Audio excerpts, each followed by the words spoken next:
Bang! Welcome back to the number one podcast in the world. I am joined today with absolutely no one. Weird one, I know. Rather than our normal broadcasting schedule, what I'm going to be doing is playing the top 10 clips of this year so far. We've just hit our 20th episode, good milestone to be on, and I thought, let's rehash everything we've gone through, because for the past 20 episodes, it's been quite a journey, quite an experience for myself, and, if you guys have come along the way at different points in time, I thought it'd just be a good way to rehash it. So enjoy these clips. Remember to hit the subscribe button, and I will see you next week. How can I put it? Bro, because of me, people know who you are. And that burns me because you got the better of me that night. But you know what, bro? You didn't. I lost before I walked in there. And I'm just going to show you why you got lucky that night. You got fucking lucky, bro. I'm going to pump you. And I'm going to make sure all your fans that are there, all the haters that are there, I'm going to make sure that they know that you're fucking not near my level, brother, and I'm gonna make sure that if it's grappling, if it's wrestling, striking, whatever, I'm gonna beat you to it. There's not gonna be one single aspect of that fight that you beat me. Nothing. There's not gonna be nothing. I'm gonna make sure that I leave and everyone goes, bro, Farhood pumped you that night. And I'm gonna make sure when you wake up the next day, you go, you know what? This sport's not for me, bro. I'm gonna make you quit from this sport. Set with Love from Luca's podcast. Legit. That's the truth, bro. That's the truth. Shout out to my girlfriend. She understands that shit. You know what? Because I just paid for her tits with the NFT money. That's how she sees the real dollars. Hold on, bro. Our NFT money's not going to Rachel. No, but it was my own personal NFT money. Slow the fuck down. Do you know what I mean? Okay, so she sees that. I just want to digest the sentence you just said. I just paid pull her up. Let's go up to her. Go to my Instagram. Let's pull her up. Yeah, let's pull her up. Go to Sean's Instagram. Sean, not people. Just search up the R&B, isn't that it? Yeah, the R&B. Search it up. So she just got a couple of fakies, which paid for by M for Mike. R&B, the R&B. Come on, Jamie. R&B remix. There she is. In all honesty, I'm actually still dying to meet Rachel, bro. No, you will. Up the top, yeah. You 100% will. Aren't you subscribed? What, bro? Holy shit, bro. She's more popular than us. Yeah. 64,000. That's because she used to be a model for a minute. But she's studying nursing now instead. She still does. Shout out to Rachel, bro. She still does a couple more. modeling. One of her photos but she gets it. Scroll down a little bit because she's got some collabs with you up here, doesn't she? Yeah, they're more on my page though. She doesn't really post it on her own. It's her own. She's not supportive of you, bro. It's her own fashion stuff. You know what I mean? But you know what? You pick up the worst photo. It's the fuck. You can't do a gym selfie, dude. Come on. Bingo. There's me. Check me out. Yeah, you're looking fly as hell. What bro. the fuck's that? Isn't he not a model? This guy. What a fucking. Do you only wear one pair of shoes? I do have only wear these. I'm gonna wear new shoes next time. I have so many fucking pairs of shoes, but I'm wearing new shoes next time. Come on, bro. There's like millions of photos on here. Hold up. Premium content, son. Rachel, can you shout me up on Instagram, please? There we go. Choose that middle one. Yeah, give her a shout out. Yeah, give me a shout out, Rachel. Honestly. So anyway, she understands the whole thing of you need to be on your phone all the time, which a lot of people wouldn't. You do, man. So their boobs are even bigger now. Far out, bro. Congratulations, sir. Yeah, congratulations. Bro. Thank you. You're definitely punching, bro. Straight up. Everyone, that's but as you heard when we first started, I'm the fuck machine. With this astronaut suit on, bro. This astronaut suit has a zipper here where you just pull your dick out. Listen to me. He came in talking about OnlyFans, bro. He just finished an OnlyFans. I just fucking finished a fucking. Does Rachel have an OnlyFans? She did for a minute, and then she used to just do the nudes that I would take of her. You could get it uncensored for a minute, and then she was making some pretty good money, to be honest. Just because she had obviously the fans of her or whatever, and then they just wanted to see her naked. See, man, that could be a utility for you, bro. You know, you like doing the art over it. Yeah, you get the raw vision of the photo. You're right. I think she's canned it though, since she's taken the nursing thing a lot more seriously. Right, she's really canned it. Yeah, fair enough. But yeah, she understands it. She gets how did you guys meet? Go down. Is that short in the sun, bro? Look, go down. That's that one there in the sun. From Instagram, pretty much. So basically, I was about to. One more. Yeah, I clicked that. That's too good, bro. That's the perfect we've got to get the sunrise setting. I think my eyes are closed. Look at that. I think my eyes are closed. Kenzo Paris. I was actually fucking cooked that weekend. Yeah, we can tell, bro. That was a big weekend. I'm telling you, I sketched out on fucking mushrooms and rack and ket and everything. It was fucked. Sounds like a good Sounds party. good. Yeah, No, Sounds it like was, a good you know when you party. get just too bad and you just start fucking too just much, hearing yeah. sounds in your mind. and I get shit. that every day, I was like, bro. I need to get out of here. So rewind a little bit before you went into your K-hole. How did you meet Rachel? So I just I was mucking around with a couple of other girls that she knew or whatever, and then I just come and this is a true story. I was gonna go on a date with some other girl that she knew, and then because I didn't really know, I didn't know who she was, and then the date was gonna be the weekend after, or the next week or whatever, right? And then this girl that I was gonna go on a date with, she was out on that weekend prior, and then I saw Rachel in her story, and I was like, get fucked. and then I followed her, and then I just did a couple cheeky fucking just replies to the stories and all. Yeah, this, what's and your DM slide game? What are you? What are you fucking hitting good, people? mate. Yeah, Fucking good. You have to What teach do me, you- bro. Honestly. I can't remember what I said, but we were just joking around about something. But I was actually going overseas 2 weeks later, and then I was like, because I was traveling by myself for a couple of months, and then I said, well, fuck it, let's just meet up. She goes, nah, if we still talk when you get back, then we'll meet up. So I was gone for 2 months, and then she spoke to me the whole time, all the time. She must have stayed up because I was awake during the day. Obviously, on the other side, I was in Iceland and all these other places. You went to Iceland? Yeah, man, I've been everywhere. I've been fucking everywhere. I'm telling you, I've traveled non-stop since I was 17 for the best part of 10 years. How are you funding that? I just spent all my money. All my money. Just to let everyone know, because I'm very good with money. If we do, Luca the astronaut, he jumps in, Luca the astronaut, we are not spending money. I'm good with money now. I'm good with money now, but I'm fucking 31.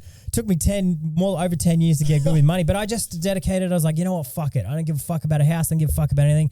I just traveled the whole world nonstop, bam, bam, bam, all over the place. It sucks because I didn't even take any photos back then, which is so stupid because the places I've been are the most amazing places you see on Instagram in the world. Yeah. I've been there. I've been to all of them.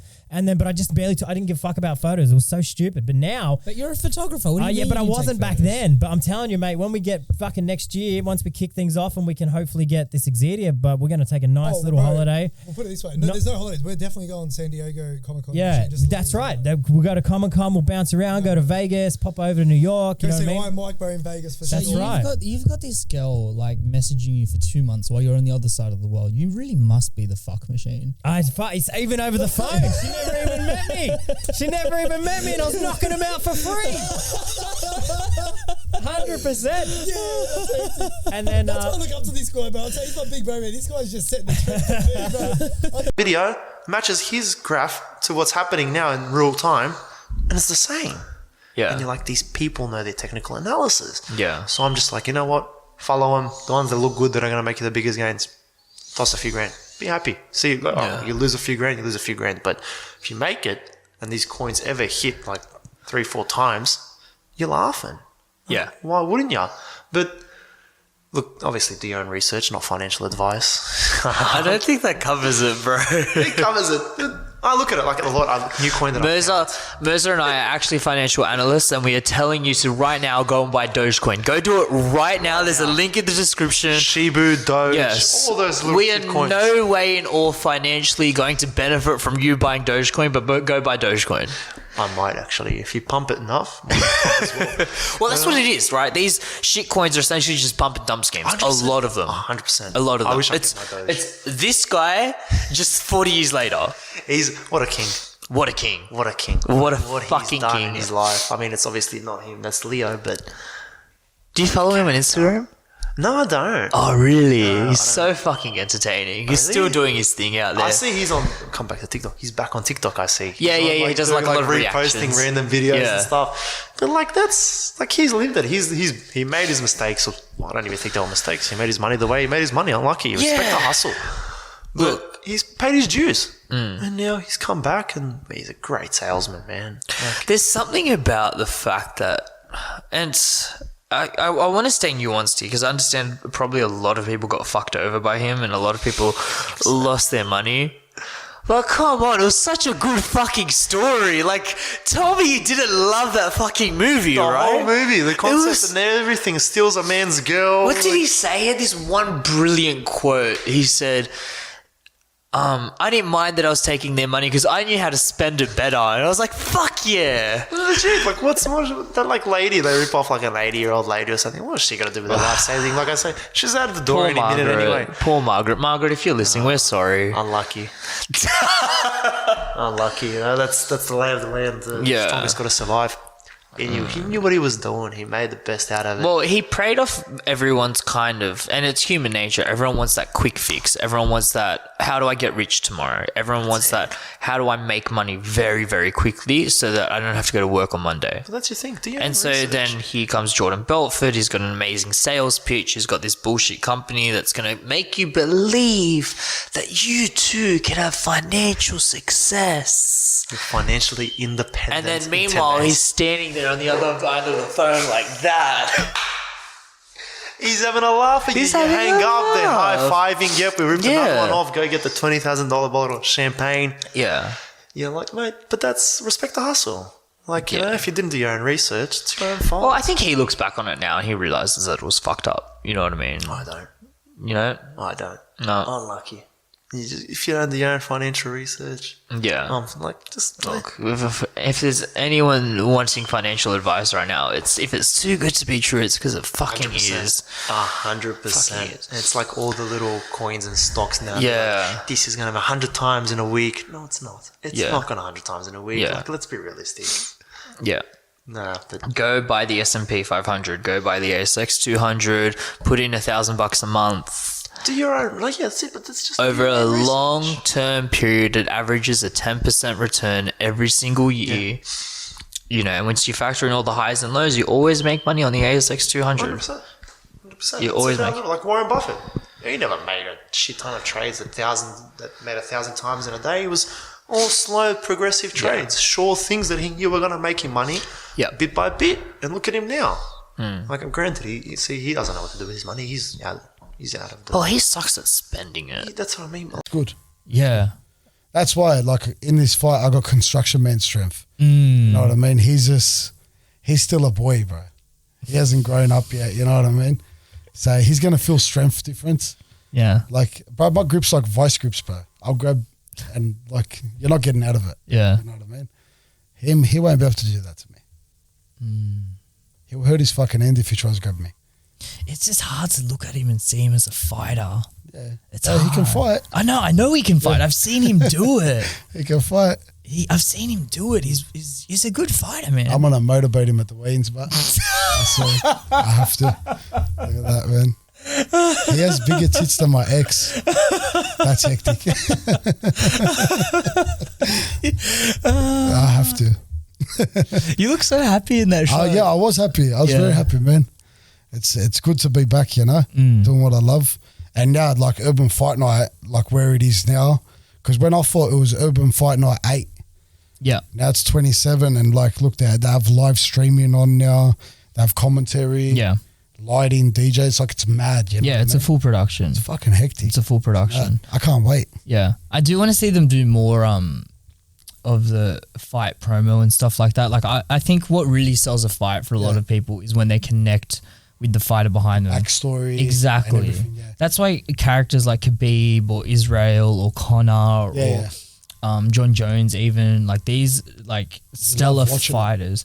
We love watching them not just because they fight, but because we know where they've come from. Yeah, 100%. And that's where I think characters like Jake Paul or Logan Paul have really tapped into a market there. Yeah. It's like, okay, we may not be the best fighters in the world, but we know how to tell stories. And so we're going to make you connect with our story. And so that when we go and fight this other guy, and by the way, we're going to make you connect with his story as well. Yeah. So now it's like, okay, who's got the better story? So you're buying the story, like 100%, man. Yeah, that's true. That's The short guy at the gym was like, I need to be taller. Me. But then Me. Straight up, bro, me. you're not even that short. 5'8". Nah. 5'8", cuz. Yeah, bro. Fuck, maybe you should look into this.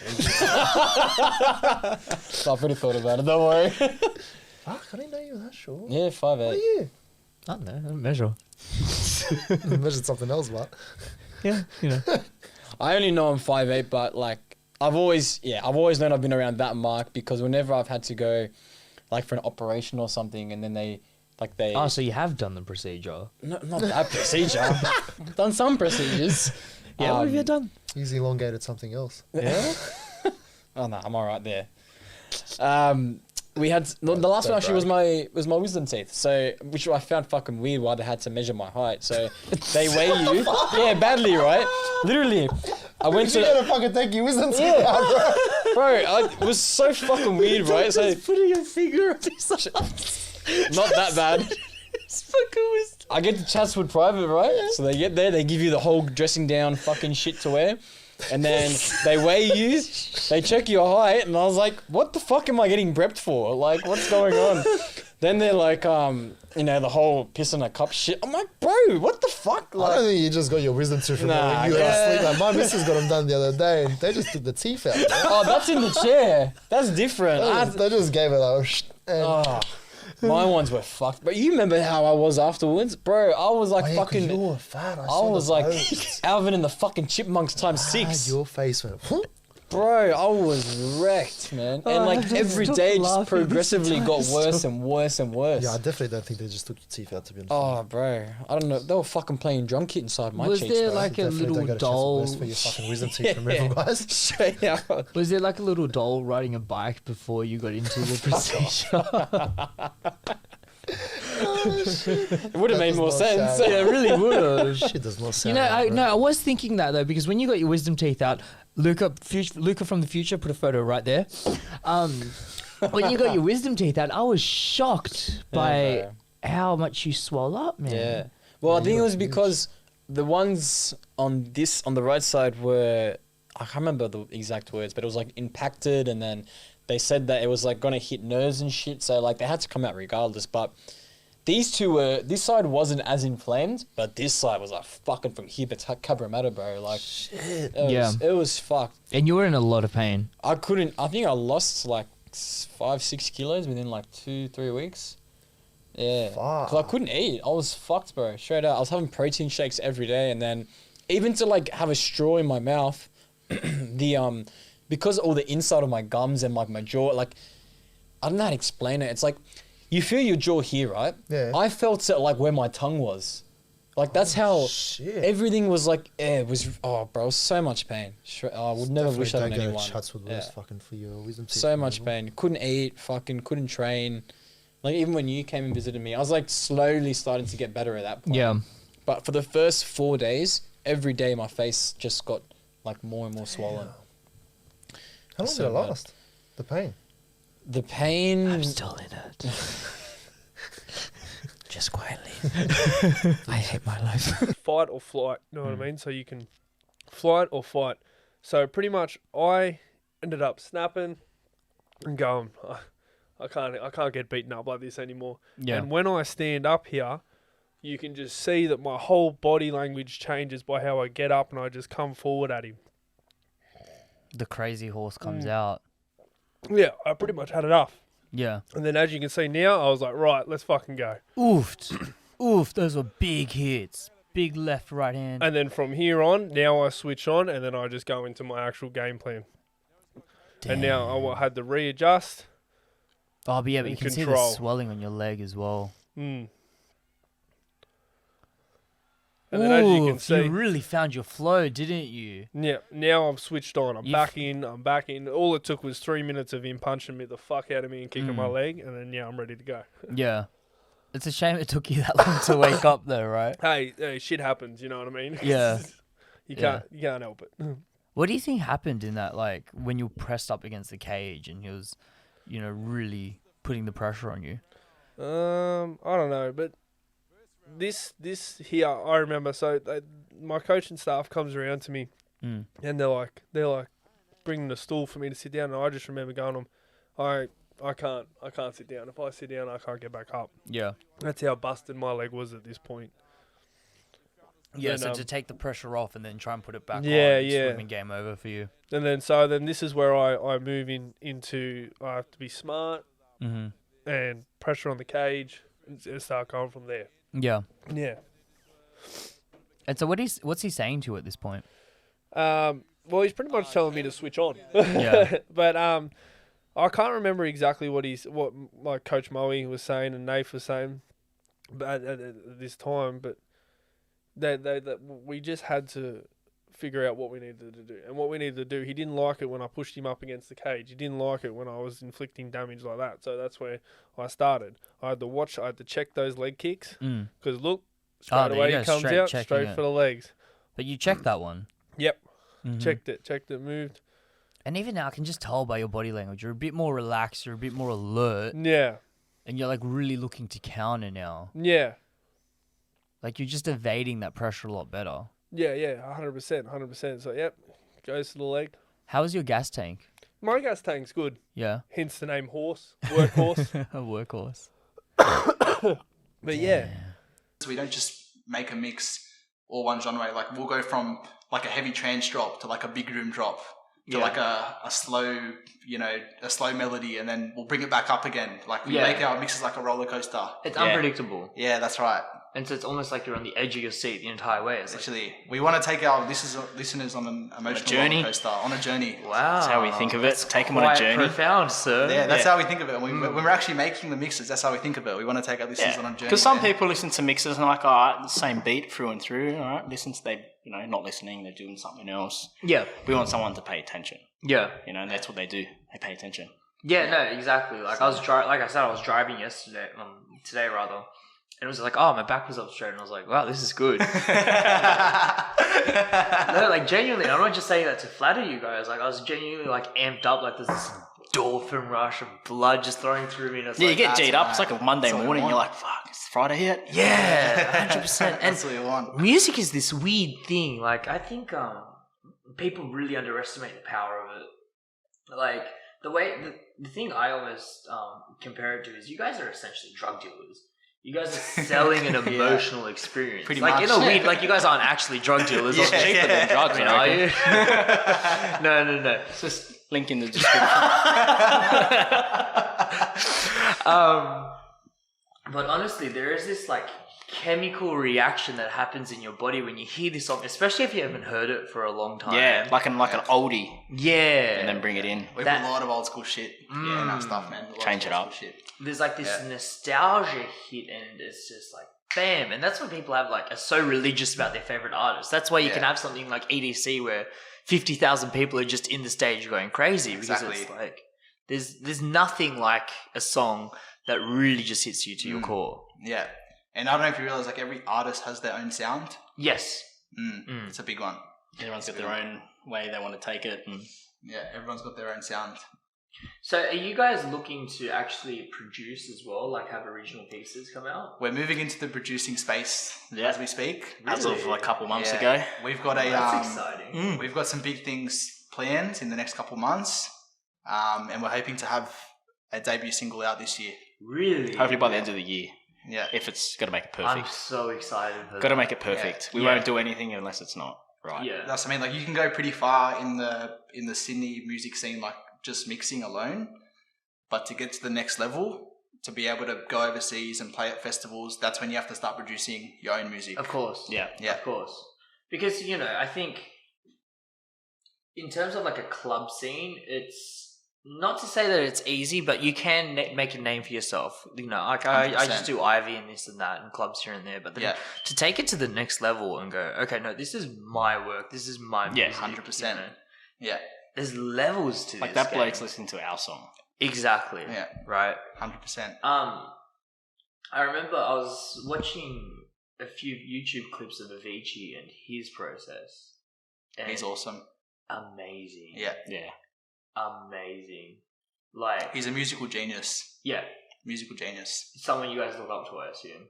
100%. One of them. Yeah. One of the artists we look up to. Martin Garrix is also up there. Martin Garrix. He's achieved so much with his age. Yeah. He's so young. So much respect for Martin Garrix, Avicii, artists like that. Yeah. Yeah. Top class artists. I think the Avicii one really hits though because of the way he went out. Yeah. It's just... Yeah, that hit different, bro. It's pretty sad because, like, he obviously was, music was taking a toll on him. So I don't know if you saw his documentary on Netflix. No, I haven't. It's actually a good watch. I think it was just called Avicii. Yeah, I'm pretty sure. Yeah. I don't think it's out anymore, but it was out like after he first passed. Yeah. Yeah. It goes behind his like background and all that kind of stuff. It's a powerful documentary, man. Yeah. I would recommend it. Yeah, because I remember seeing clips of him. He was almost like a scientist in a way. Like there's like a 1 hour clip. I'll see if I can pull it up actually. Yeah, sweet. He was making he actually maps out the process in which he makes Dancing in My Head. I think I watched this video, man. You've watched this video? I think I've seen it, yeah. I could not believe Yeah, I've actually watched this. In the making of Avicii in the studio. And he's using FL Studio. And I'll just cut to like a small part here. Same program we're using now. Yeah, same program Really? we're using. Yeah, pretty much all the DJs use main 2. Yeah. FL Studio and Ableton are the main production And programs. there's just so much thought and hang on, I just, with all due respect, I'll just mute it so we can keep talking. Right. Yeah. No, that's fine. There's just so much science and attention to detail, and everything has purpose. Bro, producing is another level. It's Like, you thought mixing was hard? Like, Yeah. if you give that to like anybody, it's just like, what are we doing? Yeah, no, it'd be like flying a spaceship for the first time. It's like, what? looking from the outside, it's like, oh, music production looks fucking easy, you know, I'll smash it. And then now that we've actually gotten into it, we just realize how difficult it is, man. You can put something together and go, all right, sick. Listen to it. That's shit. Yeah. Like, you can put a whole song together and go, nah. Yeah, no, that's and not you just it. scrap the whole thing, And then we just scrap it. And what's interesting about him as well is that he was very good at blending genres in a way. Oh, yeah. You know, like... It's like he made his own. Exactly, right. There's a very distinct Avicii sound that you just won't get anywhere else. No. The way he incorporates, like, things you wouldn't expect, like country music, for example, right? Yeah. Country music and EDM do not go... He's very creative. Yeah. For sure. No. And yeah, I'm just watching him open up all these tabs, and it's like... He just knows what he's doing, man. Like, That, Like, see how quick he's going? No chance. He's like, oh yeah, I'll just throw this, and I'll layer the melodies, then I'll add a bass, and then, you know, throw a couple vocals here and bang, Bob's your uncle. Yeah. They made a fake girl account on Tinder. And Oh, we're like, wait, I think I know where this is going. yeah, so we're like, oh yeah, let's just try to get guys. Right. Let's try to meet up with guys. Yeah. And then dress up as a girl. Yeah. And see if they pull through. Basically, And then- just catfish the fuck out And of so them. who dressed up as the girl? Paulo. Bro, we were in the car. Biggest fuck. I know, bro. That's the thing. And the wig looks fucking terrible, bro. Like, this guy opens up the door. Yeah. Paulo's in the car, some big fucking man, bro, with like the worst wig ever. Like, it's all mangalated and shit. Wait, let's find it. Is this it here? Yeah, that's it. Oh yeah, fucking oath, bro. Yeah. I'll put part 2 probably. Because that one's the message. This is like the intro of us. I want to see it, but This one we got nudes from some guy. That's our fake account. hey, she kind of cute. I did her up. Yeah, we didn't want to get like a 10 out of 10. We wanted to make it kind of realistic. Reese.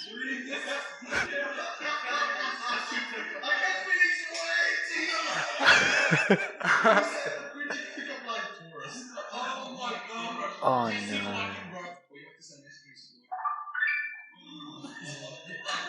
Okay, so I get it. You guys are just fucking with these people on Tinder. Yeah, like these guys think they're getting a girl, but they're talking to four. They're They're getting 4 dicks, bro. It would have been interesting, like you kind of get a perspective on what it's like to be a girl. Right, dating. and it's pretty crazy. Within like 2 minutes, we had 99 plus matches. No way. Yeah, like We refreshed and it, we we had- literally just made the account. Yeah, and then you're getting guys hitting you up saying the most cringiest shit, bro. It was literally whoever you swiped right to. Yeah. It's an instant match. Instant match. Yeah. Well, I mean, that's how guys use Tinder anyways. We're not even looking. We're just Most guys do, yeah. But bro, it was pretty surprising. And then you see some of the game that these guys have, just whack, bro. Terrible. Like you feel sorry for some of these girls because Did shit you they- have like any ones that stood out for you guys? Like no one that stood out. This guy stood out the most. Reese. Yeah, bro. Yeah. like Poor Reese, who just won't be let go. Bro, we of. ended up calling him as well. Or he ended up calling us. Wait, and- what? We got on a phone call with him. Yeah, and then I put on a fake girl voice. Still sounded like a man. I was like, Yeah. hey. He's like, hey. he's like, man out my name, daddy. And then he's like, Jasmine. And then all of us are just laughing, bro. he's like, send me a photo. He's like, already did.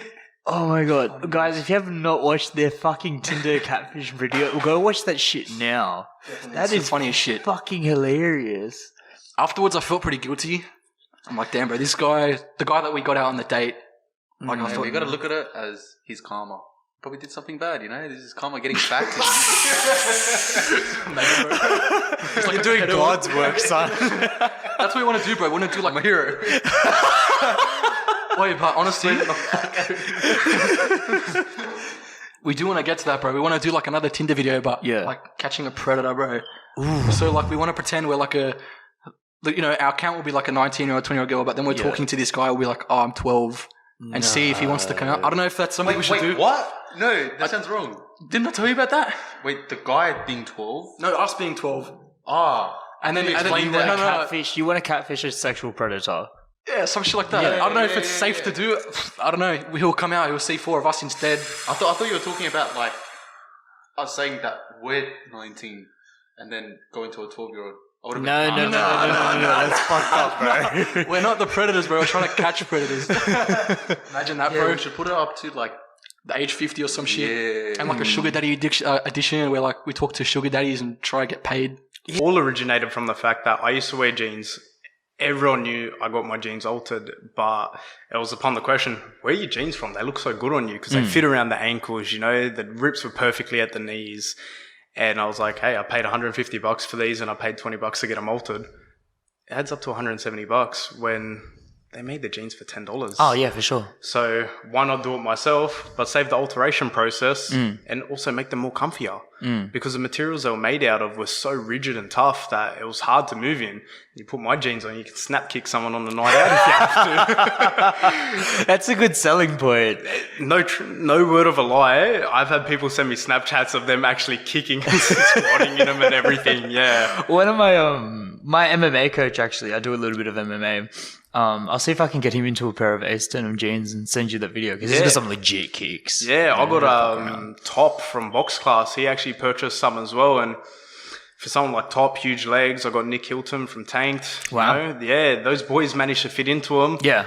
It goes to show something, you know. And did you gear it towards like specifically guys that were with bigger legs or stronger or more athletic? Because the 28s fit a lot of smaller boys as well. Right. It just goes based off your waist size rather than anything because the inseams, it's universal inseam. So if you go up sizes, regardless, it's still going to be the same length. The crotch is the actual difference. So if you're a shorter guy but you have a bigger waist, you just pull them up a little bit more. They'll still fit comfortably around the waist, but the rips are going to be at the perfect parts. The leg opening is going to be at the same part it needs to be at. Yeah, gotcha. So it wasn't really geared towards anyone in particular. It was more for the people who want what they're actually looking for.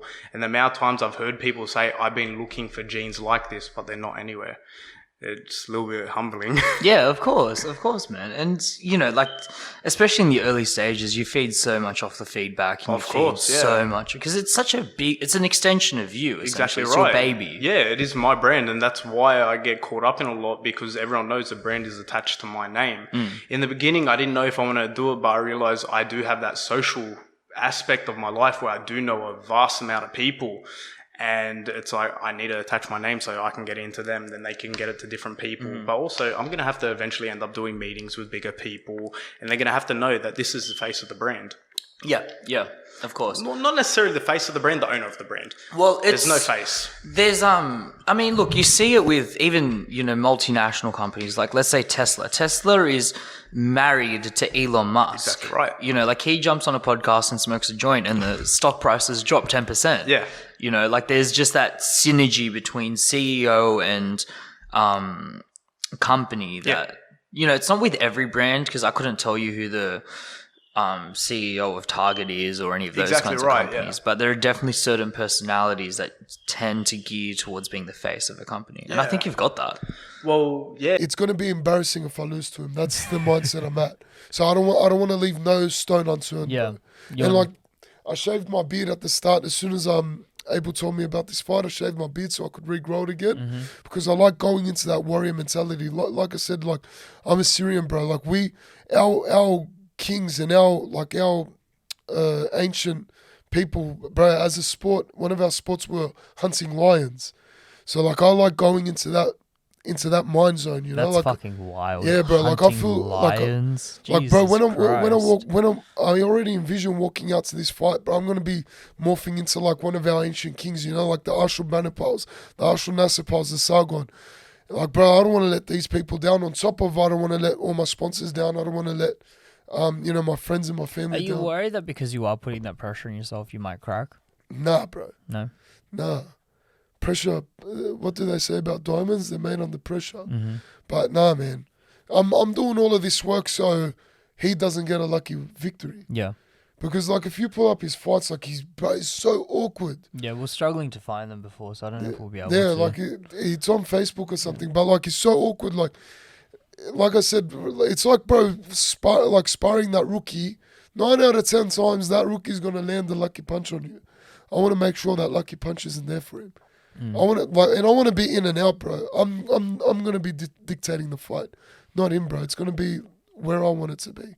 Considering that he is so awkward and so like unorthodox, let's call it, how do you kind of taper your training towards that? Like, are you considering his fighting style while you're training? Yeah, so I've got some boys like sparring like him, but he's gonna find it hard against me as well, bro. Because I'm a big boy, but I move lightly.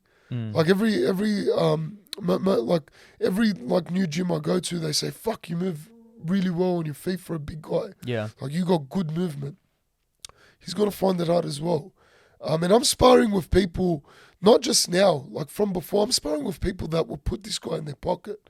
Like, bro, I had Randall Ray as one of my main sparring partners. He's the best light heavy and heavyweight in Australia. Ash, Suman, like Aiden, Alex, bro, Abel. When I spar with Abel, bro, that guy is so agile and he just explodes. Like, bro, he puts this guy in his pocket. Like, he's he's gonna struggle. It's gonna be a short night. I envision finishing it off in the first round, but it's gonna be a long first round for him, bro. Yeah. He's not gonna like it, bro. I'm gonna dictate wherever it goes. And so, let's say best case scenario, I assume you're gonna be looking for a flashy knockout, right? Nah, bro. No. I'm gonna come out I don't know. Maybe I'll come out with a flying knee or something stupid, or like a spinning back kick, or maybe a Superman punch. Bro, if you pull up my Instagram, you'll see like I pulled off a Superman punch on this in my let's kickboxing pull it fight. up. But it's like down. You gotta scroll, go down. son, scroll. Oh, you got 700 posts, bro. But bro, it's somewhere there. Let's slow down. There's a video somewhere here. I'll go down. There. That on the right hand side. He's screaming in the background. Give us some volume, yeah. Fight! It's dominating. Ash told me to do this. Ooh. So I don't know, maybe I'll throw a Superman punch, I don't know, but then after that, I might wrestle, bro. I've been working on my wrestling. Yeah, so if you're just listening, I mean, he's just dominating this round. Just throwing so much more volume. So much more volume. It's a mix of left and rights, and then you hit him with this nasty Superman punch. Yeah. That's funny. Yeah, so I might throw that. I've been working the Superman punch a lot, like Superman punch, coming in with left hook, right low kick. And then, bro, switching to southpaw, like, bro. And I'll say all of this because I still feel like I can give you the game plan, but what are you going to do with it? Yeah, bro. Yeah. Yeah. Bro, I'm going to finish this guy. But like I said, bro, when I walk out into that cage, I'm going to be like morphed into one of these older ancient Assyrian kings, brother. I'm telling you, bro. Like, I'm fully focused. Like, I feel like I've been... Like, I'm just going to be myself, be a bit more playful. My last fight, my opponent was being a dick, bro. Like, he came up to me before the fight at the weigh-in. He's like, oh, the big man himself. Right. Walked up to me and, bro, like, I'm fucking 4 kilos deep weight cut over 2 days. Dehydrated as fuck. Not in the mood. Like, fuck off, bro. Like, yeah. And then he was like, oh, the big man himself shook my hand. And I was just like, don't fucking shake my hand, bro. Like, why are you coming here, like, trying to, like, I don't know, what the fuck's the word for that? He was baiting you for a reaction. Not baiting, like, he wasn't begging me, but he was like, was it, it's not talking down, it's, what's it called? It's like when you condescend, he was condescending, he was being condescending. It was like, oh, the big man, like, you're the fucking big shot. I want to pump you, like, kind of like that. He was already looking past you. Yeah, and I was like, bro, don't fucking shake my hand like that. Yeah. And then I just looked at his hand. I just looked at him. I go, bro, fuck off. And then he's like, all right, I'll see how it is. And then that pissed me off. Mm. And then that's when I went up on the fucking stage and I was jig up. I was like, bro, I'm gonna bash the fuck out of you because you think you're on my level, but you're not. Mm. You know what I mean? So with this fight, I'm not really gonna be pissed off or angry or whatever. I'm just gonna I'm just gonna smile in his eyes and honestly tell Just to give a little bit of context, I don't want to cut you off. So you've got one loss on your record, right? And that was against Niam. Yeah. And I mean, you don't have to go watch the fight because essentially all he did was sniff your cock for about 3 rounds. I mean, that's literally what it was. He wasn't interested in throwing punches. He wasn't interested in kicking. He just wanted to grab you to the ground. And was he going for a submission? Do you think he was going for it? Well, the first round he had a rear naked choke deep. Yeah, I saw. Yeah, he had a rear naked choke deep. But bro, if that was his best effort, it was pretty shit. And so that was your loss, and you lost on points. So you didn't tap out, you didn't get outplayed. It was just generally from the outside looking in because he was in a more dominant position for the majority of the fight. He won. Fair. He stuck to his strategy. He won. Yeah. You've got the rematch now. Yeah. Which is December 17th. Yep. Under the UFN. Yeah. Where is it playing? Shout out to fucking Urban Fight Night. Best fucking MMA promotion in Australia. Let's do it. Let's do it. That's at Bankstown, isn't it? Yeah, Bankstown, Paceway. 2200, brother. I'm hood, brother. So I'm gonna do when I win, bro. I'm gonna grab the mic. I'm gonna do that. You know she's gonna come. Isra. Yeah. Isra, brother. There's gonna be a table of TikTokers there. No way. Yeah. I want mods to come so I can fucking go up to him and be like, yeah, brother, you wanna go? I'm gonna break the fucking internet, bro. We're gonna break the fucking internet tonight, bitch. It's gonna be good. Learning from your last fight, what's without giving too much away, obviously, what's your mentality shift now going into this rematch with Niam? Where, bro, I'm just gonna fucking put him away in the first. Yeah, bro, I'm literally going to pump him. Do you have a prediction, one particular punch, or is it just gonna be a flurry? No, I'm just gonna make him I'm just going to put a hole through his head. And if I don't put that hole through his head, I'm going to take him down and I'm going to submit him.